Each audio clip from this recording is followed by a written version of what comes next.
Quel est le problème de Monaco? Eh bien, si vous voulez mon avis, c'est le manque de place pour garer son yacht, mais il y a également du football à Monaco, un club prestigieux qui s'appelle l'AS Monaco et qui aujourd'hui est sur le point de limoger son entraîneur d'après la presse française.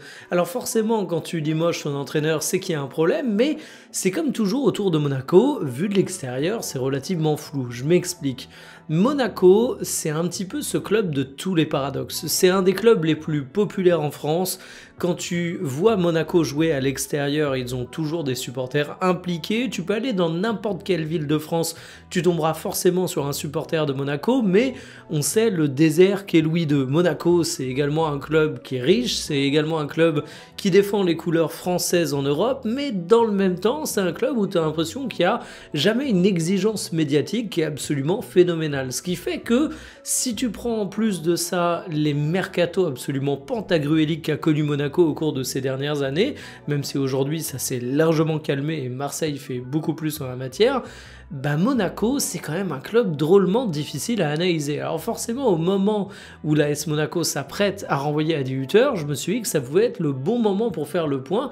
Qu'est-ce qui est de la responsabilité du coach et qu'est-ce qui est finalement un problème intrinsèquement plus présent et profond du côté de l'AS Monaco? Souvent, j'ai la thèse que le coach est le premier fusible, que beaucoup de coachs sont servis de bouc émissaire dans des clubs. Alors est-ce que c'est le cas du côté du Rocher? Est-ce que renvoyer Adi Hütter va améliorer la situation de Monaco? Et finalement, est-ce que la situation de Monaco est si alarmante que ça? Autant de questions à laquelle on va essayer de répondre. Installez-vous confortablement et bienvenue pour cette nouvelle vidéo Talk My Football.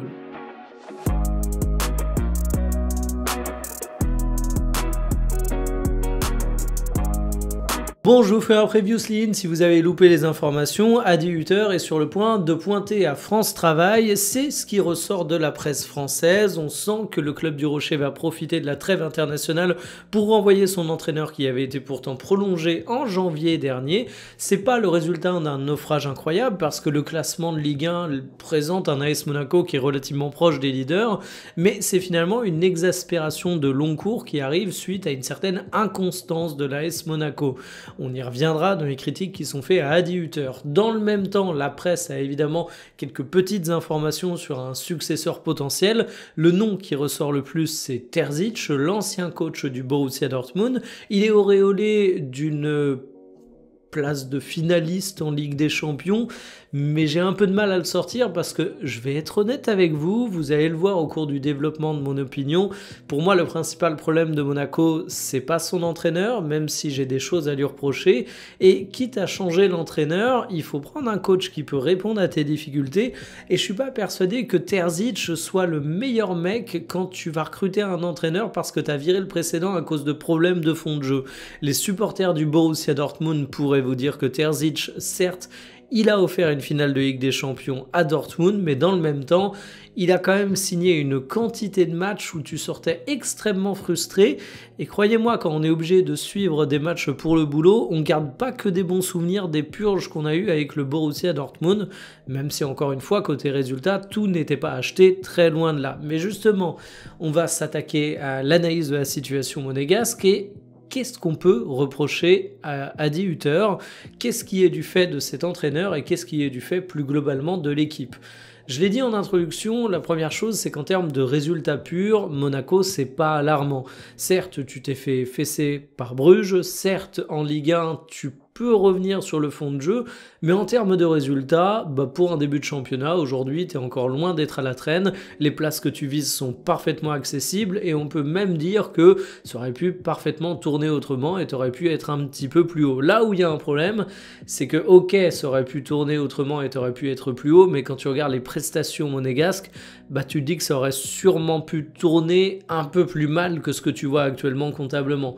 Monaco a rarement été convaincant, Monaco a arraché pas mal de victoires sans réussir à te développer l'impression d'être un rouleau compresseur. Or, on le rappelle, l'AS Monaco, c'est un club qui vise la qualification en Ligue des Champions et donc dans la majorité des matchs qu'ils font au cours du championnat français, ils sont censés quand même dégager une certaine impression de puissance. Or, Monaco, c'est un petit peu tout l'inverse. Adi Hütter, il est en place depuis 2 ans, t'as pas vraiment de fond de jeu et en fait, ce qui a tendance à m'inquiéter et ce qui motive à mon avis le fait de licencier licencier l'entraîneur, c'est que non seulement le jeu n'est pas extrêmement qualitatif, t'as pas forcément un beau football qui est développé par Monaco, mais en plus t'as du mal à avoir une direction, une trajectoire, une évolution positive, et t'as du mal à voir la patte de l'entraîneur.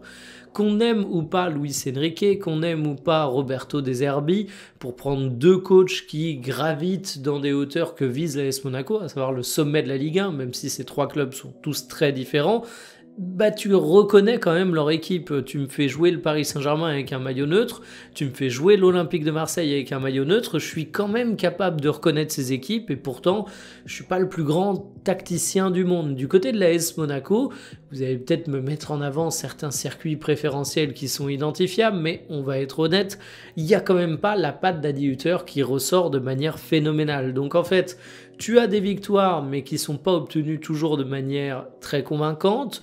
Tu as un fond de jeu qui n'évolue pas, tu as une qualité de jeu qui n'est pas satisfaisante, en plus de pas forcément évoluer. Et puis, en parlant d'évolution, il y a même des joueurs que tu aimerais bien voir progresser du côté de Monaco, et c'est pas forcément le cas. Je pense particulièrement à devant, où tu as Balogun, où tu as Bierretz, où tu as Ienikena. C'est des joueurs autour desquels tu as des attentes absolument énormes. Et à Monaco, le développement des jeunes, le développement des joueurs qui ne sont pas forcément de la post-formation, mais qui ont encore un brillant avenir devant eux, c'est un gros enjeu. Or, est-ce que Adi Hutter est l'homme qui a l'air de faire progresser tout ton effectif ? Je suis pas vraiment sûr. Il y a des joueurs qui ont progressé à Monaco, bien évidemment, mais c'est pas non plus le profil idoine pour ça. Donc t'as quand même pas mal de cases qui sont pas cochées avec Adi Hutter, et tu peux comprendre qu'ils finissent par sauter. En fait, il avait un résultat qu'il protégeait jusqu'à présent, parce que Monaco, ça faisait ce que t'attendais en termes de qualification en Ligue des Champions, en termes de parcours en Champions League également. Tu cochais les cases qui te permettaient de rentrer de la thune, mais sinon... bah, c'était pas non plus ça en termes de football. Et là, on revient au côté géant endormi de l'AS Monaco, c'est-à-dire que c'est un grand club avec une grande histoire, avec de grands objectifs, mais il y a un peu moins une tempête médiatique autour de Monaco que ce que tu peux avoir autour de l'Olympique de Marseille, par exemple. Tu sais qu'à Marseille, le moindre match raté va déchaîner une tempête médiatique, la moindre réussite va entraîner un emballement général. Du côté de Monaco, ça se commente un petit peu moins. Et je parle pas que des supporters, vraiment, j'insiste vraiment sur l'environnement médiatique. Et je pense qu'Adi Hutter a profité de ça, parce que finalement, s'il avait été dans un club un peu plus exposé médiatiquement, peut-être que ça aurait chauffé un petit peu plus tôt pour lui. Donc effectivement, renvoyer Adi Hutter aujourd'hui au cours du mois d'octobre 2025, je trouve que c'est quelque chose qui peut faire sens, parce qu'au bout d'un moment, tu as besoin d'une trajectoire dans un projet, et c'est pas parce que t'es pas trop mal en Ligue 1 qu'il faut occulter le fait que les résultats sont en partie en trompe-l'œil. Mais là où j'ai tendance à beaucoup relativiser les choses, c'est que tout faire passer sur les épaules d'Adi Hutter, ça m'a l'air d'être quand même une sacrée excuse. Si on prend par exemple le match de Monaco face à Nice, un match qui a été décevant, t'aurais espéré l'emporter, en plus c'est une affiche qui symboliquement a un point un peu plus important qu'un match lambda de Ligue 1, faut voir quand même la gueule des absents. Ça, c'était la liste des joueurs incertains, blessés ou suspendus pour cette rencontre. Alors finalement, Akliouche a joué, mais t'as pas Zakaria, qui est ton taulier au milieu de terrain, t'as pas Lamine Camara, qui est un de tes joueurs phares. Forcément, bah tu prends n'importe quelle équipe de Ligue 1, t'enlèves deux milieux de terrain qui sont cruciaux, dont ton plus grand taulier, au-delà même du secteur du milieu de terrain, parce que finalement, Zakaria, c'est ton taulier de manière générale. Bah ton équipe se retrouve être diminuée. Et en fait, Monaco s'est retrouvé en ce début de saison à avoir quand même quelques petits sujets médicaux. Et ça peut aller dans certains clubs. Mais dans le même temps, Monaco a connu un mercato quelque peu agité. Si on regarde dans le sens des départs, nous avons Ben Seguir qui est parti. Évidemment, c'était un titulaire bis, une perte majeure pour le club. Magassa, c'était pas un cadre, mais ça a un peu joué la saison passée. Il t'offrait de la profondeur de banc. Il aurait progressé en plus en restant à Monaco parce qu'il était jeune. Singo, c'était quand même un joueur relativement important, même s'il était critiquable. Et N'Bolo, on peut en penser ce qu'on veut, mais en attendant, il jouait aussi beaucoup. Ça fait des départs qui sont importants à combler du côté de Monaco, et sur les arrivées, bah, y a de quoi être un peu sceptique avec le recul. Alors tu vas chercher Eric Dier, un homme d'expérience qui est censé t'apporter peut-être ce surplus de calme, de recul, de capacité à encadrer les jeunes qui te manquaient un petit peu auparavant, le fait d'être un véritable taulier. Tu as été chercher Ansu Fati, qui était un gigantesque point d'interrogation, mais qui sur ce début de saison a l'air d'apparaître comme un pari immensément gagnant. Tu as été chercher Paul Pogba, qui est également un pari, ça commence à faire quelques paris, mais qui aujourd'hui, lui, est encore un point d'interrogation, contrairement à Ansu Fati. Tu as été chercher un nouveau gardien, mais manque de Paul, Radeki s'est blessé. Là-dessus, tu peux pas charger Adi Hütter, c'est pas de sa faute. Et en fait, t'as quand même beaucoup de joueurs qui sont partis et t'as quand même une équipe qui aujourd'hui, effectivement, quand elle a quelques blessés, a pas forcément une profondeur gigantesque.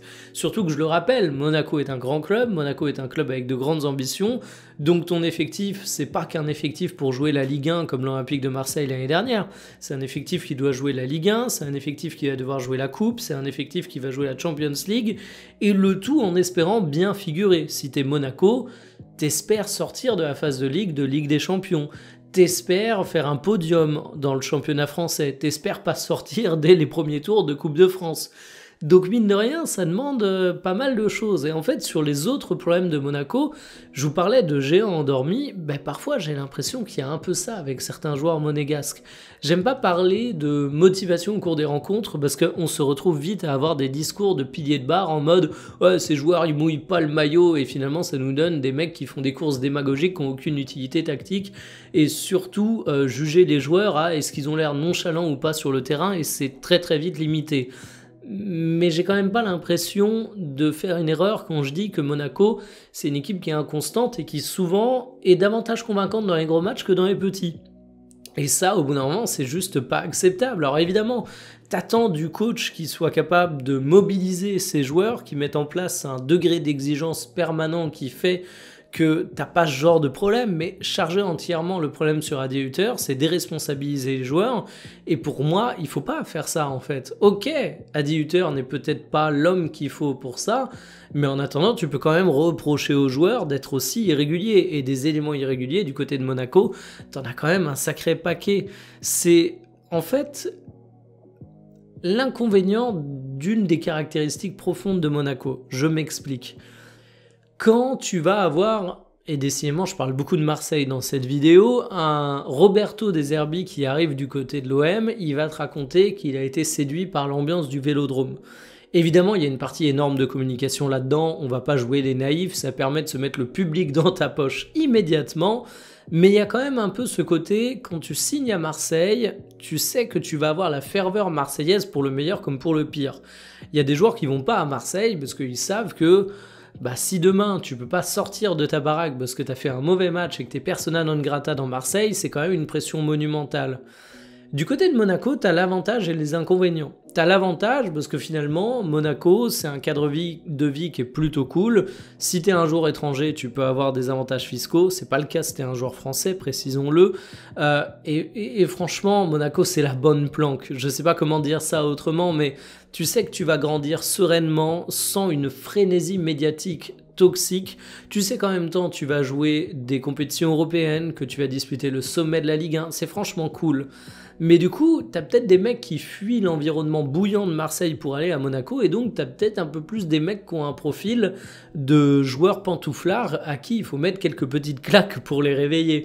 C'est un problème intrinsèque du club en fait. Et je me dis que effectivement, tu as peut-être besoin d'un changement d'entraîneur là-dessus, mais que tu vas avoir ce problème avec beaucoup de coachs. Et quand je vois un nom comme Terzic être pressenti pour remplacer Adi Hütter, j'ai vraiment l'impression qu'on me sert de la Volvic et je dis non, est-ce que tu n'aurais pas quelque chose d'un petit peu plus fort, et on me propose de la Kezak. Est-ce que vous voyez où je veux en venir ? C'est peut-être pas le changement d'entraîneur qui suffira à changer quelque chose à ça.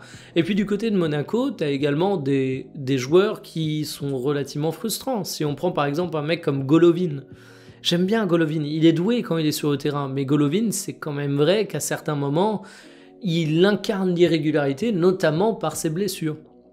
Et en fait, aujourd'hui, tu te retrouves avec un Monaco qui a fait un mercato avec beaucoup de paris, qui a des postes qui sont pas si bien fourni que ça, étant donné que tu essayes de jouer partout, qu'à un côté géant endormi avec un entraîneur qui colle pas beaucoup à la capacité que tu voudrais de réveiller l'effectif. Donc ouais, il y a pas mal de problèmes. Donc virer l'entraîneur, je peux l'entendre parfaitement, mais alors va falloir faire attention au profil, parce que pour moi, l'entraîneur, il a des trucs à corriger, à combler, parce que tu as des faiblesses structurelles dans le club. Et je le redis, je suis pas sûr que Terzic soit l'homme de la situation, mais Peut-être que je me plante, peut-être que je me suis trop fait chier devant certains matchs de Dortmund et que j'ai une opinion trop négative sur lui du coup. Dites-moi ce que vous en pensez en commentaire, moi je vous dis à demain pour une prochaine, salut.